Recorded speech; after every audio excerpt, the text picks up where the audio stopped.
teman-teman ini ya kembali mendatangi pihak kepolisian, tetapi tidak lagi ke Polda Metro Jaya.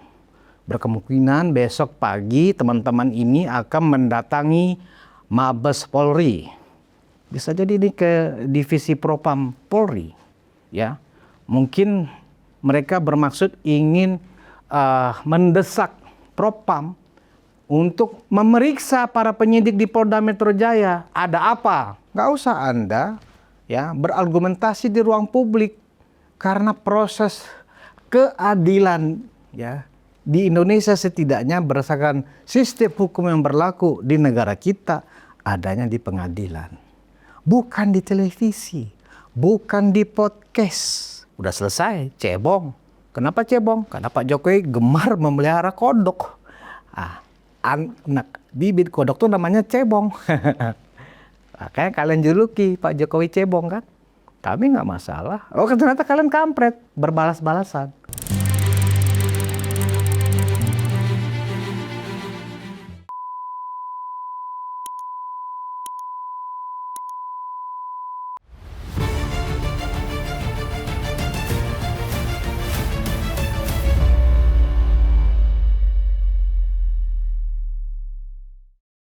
Hai penonton Ruang Konsensus and Faking Indonesia dimanapun Anda berada.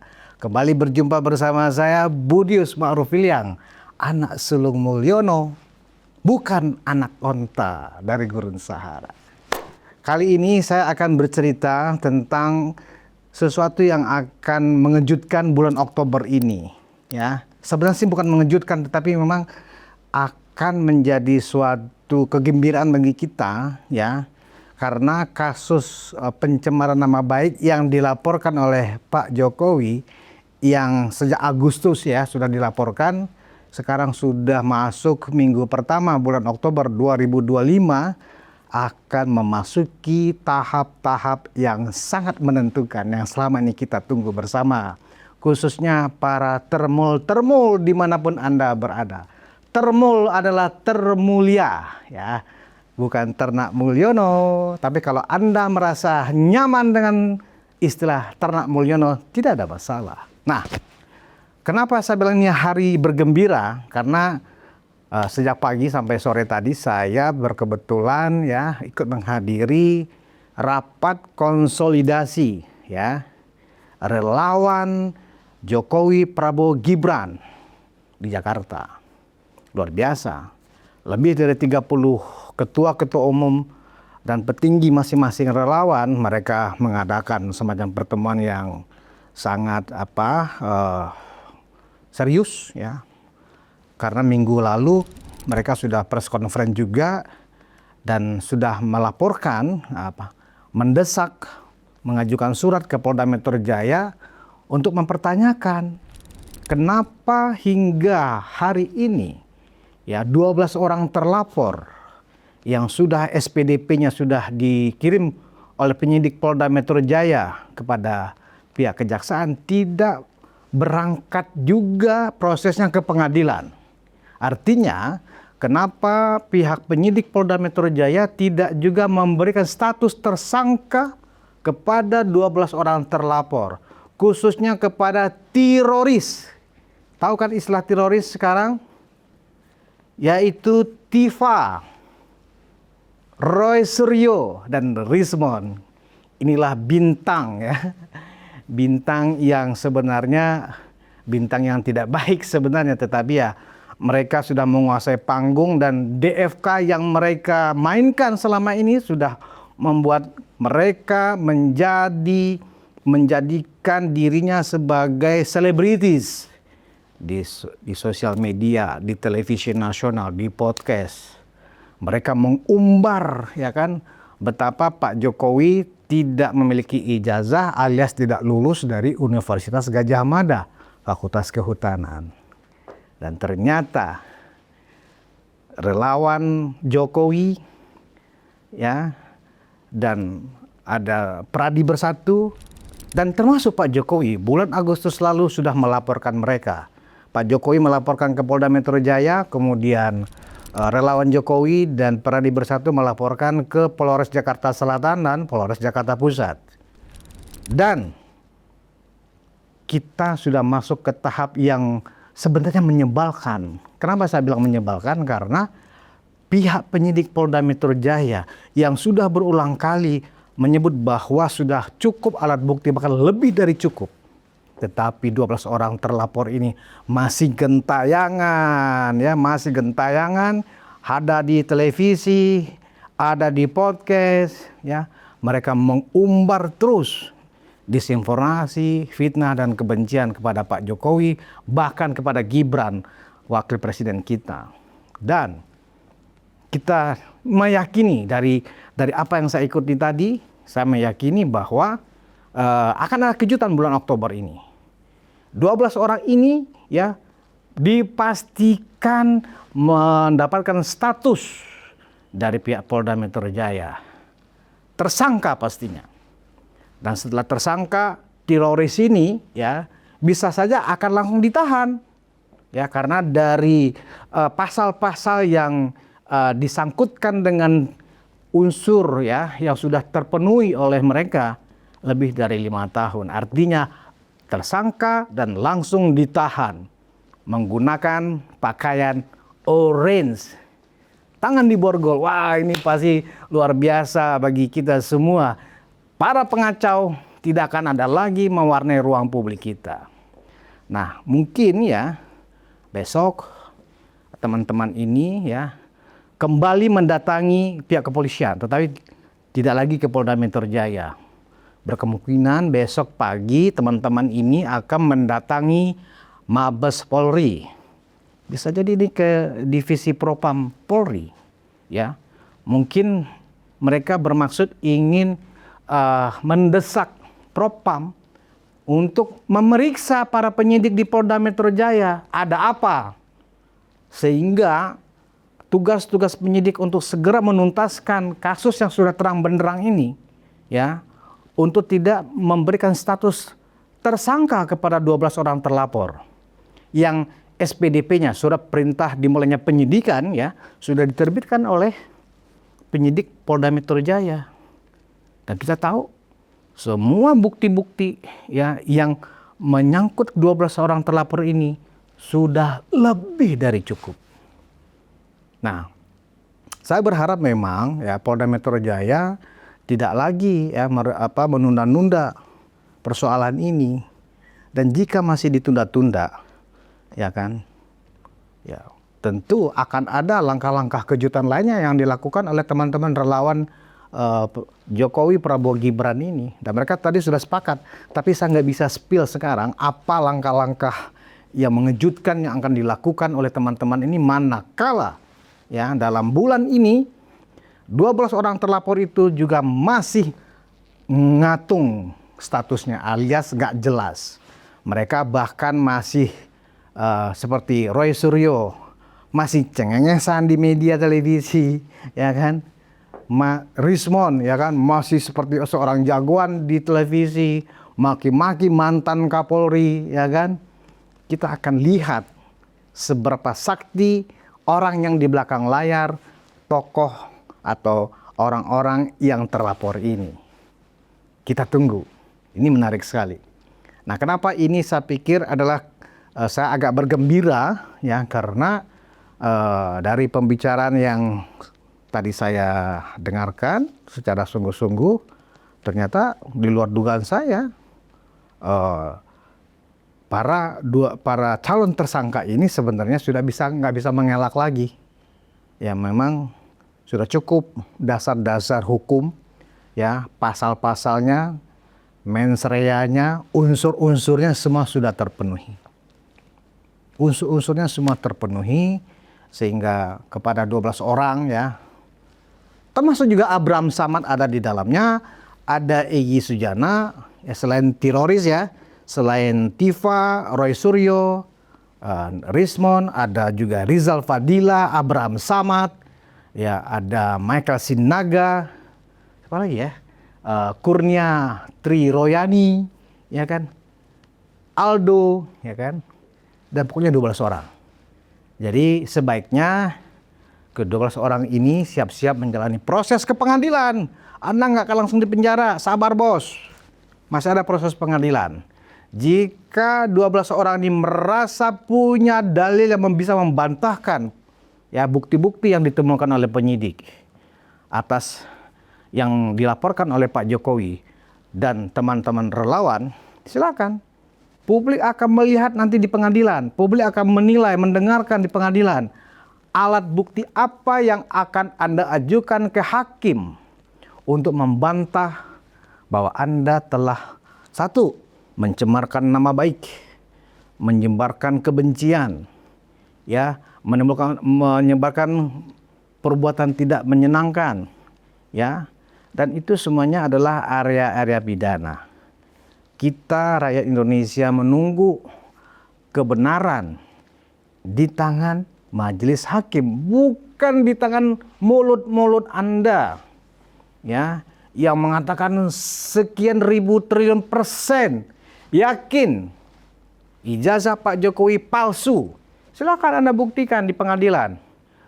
Kalian nanti duduk di kursi pesakitan sebagai terdakwa dan harus menyampaikan ke majelis hakim dalil Anda, argumentasi Anda, ya, serta bukti-bukti dan saksi yang memperkuat bahwa ujaran-ujaran yang Anda sampaikan itu ya adalah benar adanya. Apa ujaran yang Anda sampaikan? Ya, Anda selama hampir 3 bulan ini semena-mena menyampaikan bahwa ijazah Pak Jokowi palsu, bahwa Pak Jokowi tidak menyelesaikan sarjana di Fakultas Kehutanannya.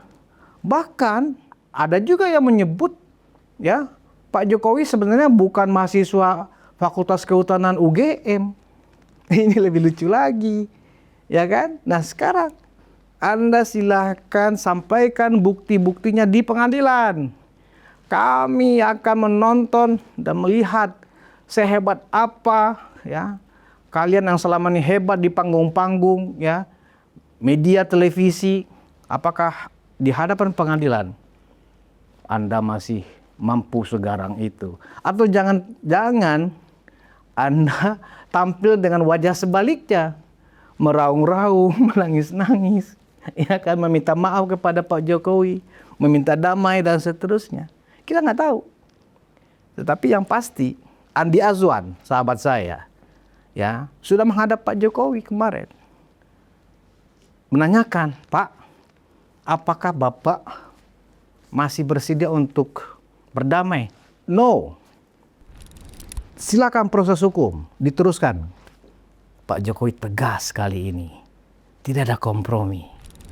Karena kita tahu Pak Jokowi sudah mengatakan, ini sudah di luar batas.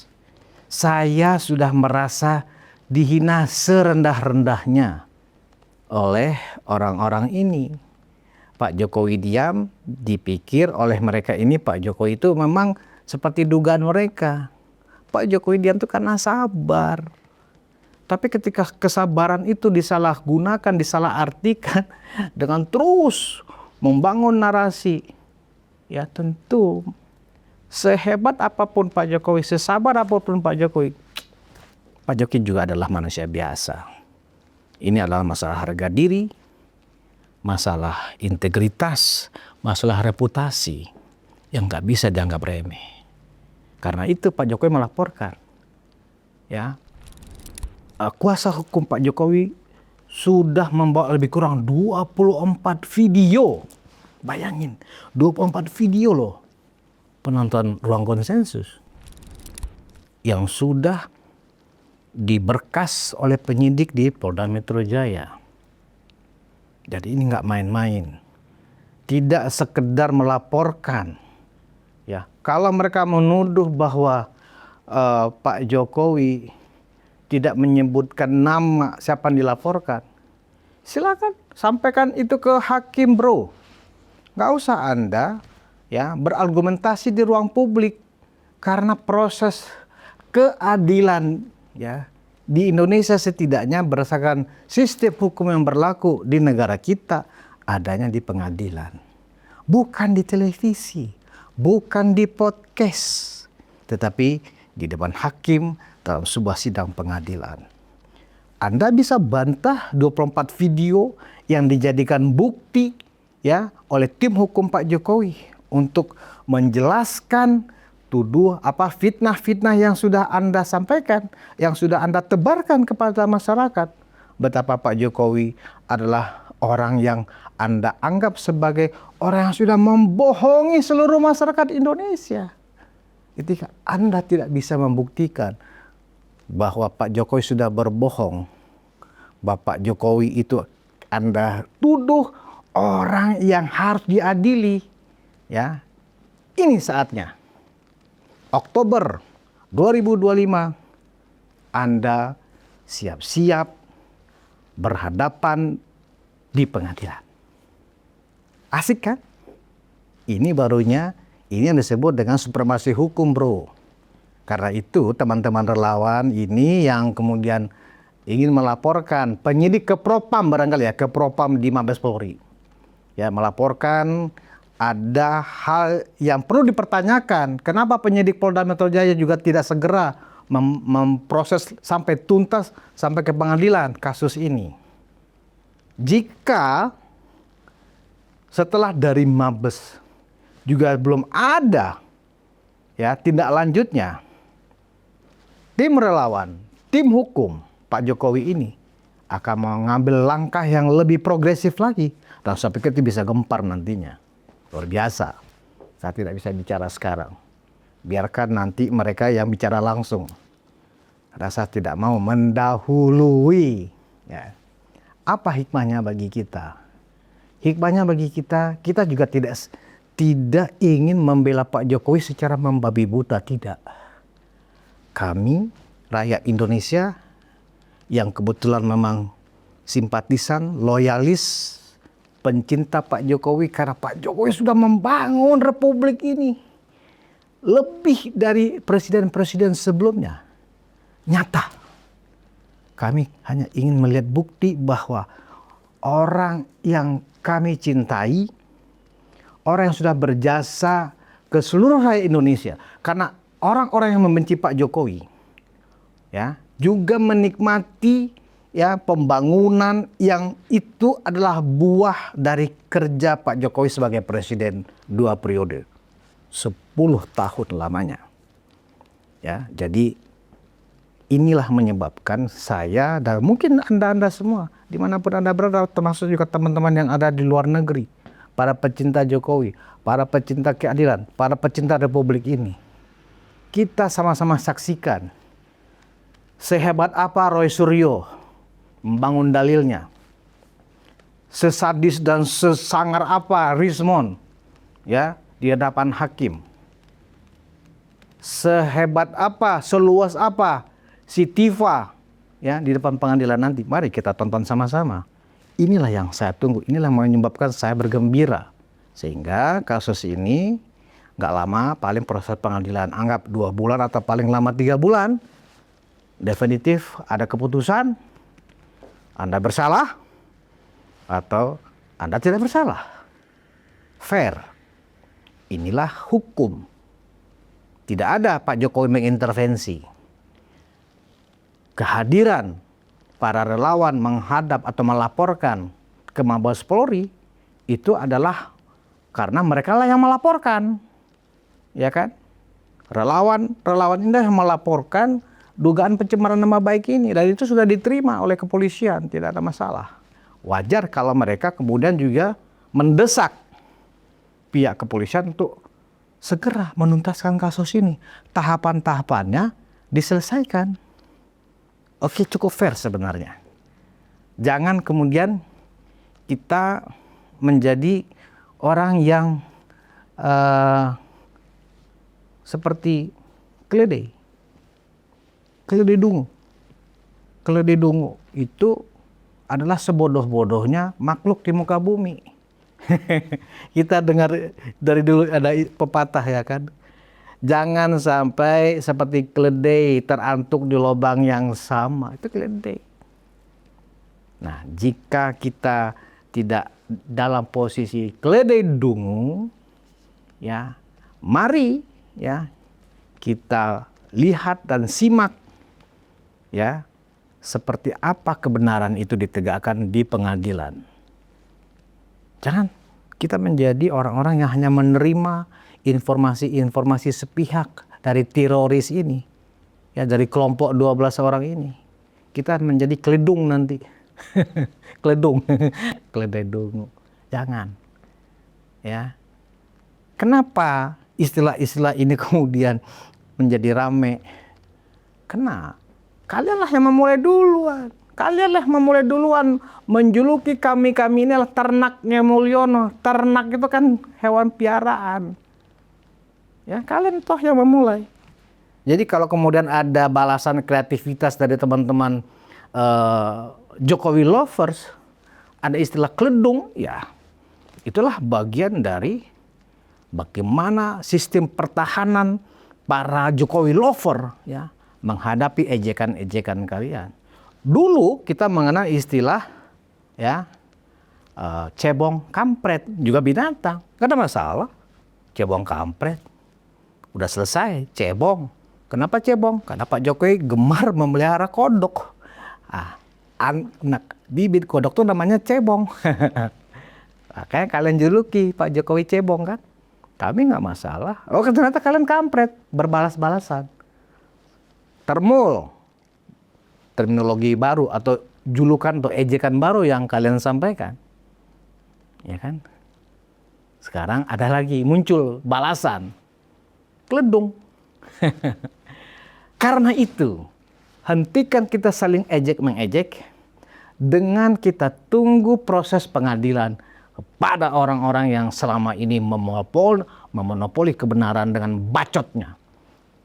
Kebenaran tidak bisa ditegakkan dengan bacot, tetapi lewat pengadilan. Hakim yang memutuskan. Hakim sebagai wakil Tuhan yang dipercaya oleh sistem hukum kita yang akan memutus bersalah, tidak bersalahnya Anda semua.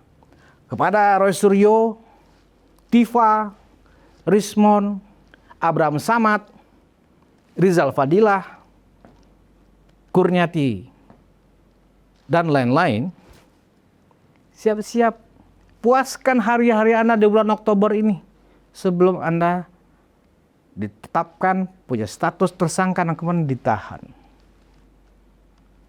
Silahkan. Packing barang-barang Anda, jangan juga barang banyak-banyak, bro. Nggak akan boleh nanti. Ya, silakan menikmati indahnya dalam penjara. Ya kan? Kalau Bung Egy Sujana sih nggak usah dikasih tahu bagaimana rasa di penjara, karena mungkin sudah pernah di penjara. Begitu juga Rosuryo sudah, makanya dia ketawa-ketawa. Oh, masuk penjara? Ya nggak apa-apa, saya udah tahu kok enaknya di penjara, ya kan? Nah, bagi yang belum pernah di penjara, jangan mewek-mewek ya. Silakan tanya ke Egy Sujana, silakan tanyakan ke Rosuryo. Enak gak sih di penjara? Benar nggak sih banyak tikus-tikus gede, tikus-tikus botak? Kita tunggu. Bisa nggak sih kami kemudian berdamai saja dengan Pak Jokowi? Sudah nggak bisa, bro. Udah telat. Anda terlambat. Nasi sudah jadi bubur. Ya, bertanggung jawab dengan segala tindakan dan ucapan Anda. Kalau Anda tidak mau sendirian di penjara, Anda tinggal ungkap siapa yang bayar kalian selama ini. Itu baru peristiwa yang lebih mengejutkan. Oke? Kira-kira itu aja yang saya ingin sampaikan. Agak terburu-buru dan saya berdiri karena 2 jam saya menembus kemacetan, pegel. Saya berdiri saja. Itu aja. Kita tunggu besok.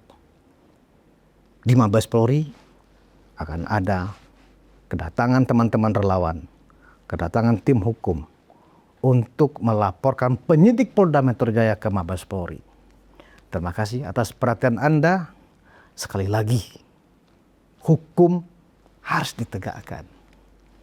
Meskipun langit mau runtuh, hukum tetap harus ditegakkan. Terima kasih atas perhatian Anda. Budius Ma'ruf yang anak sulung Mulyono undur diri. Wassalamualaikum warahmatullahi wabarakatuh. Ciao.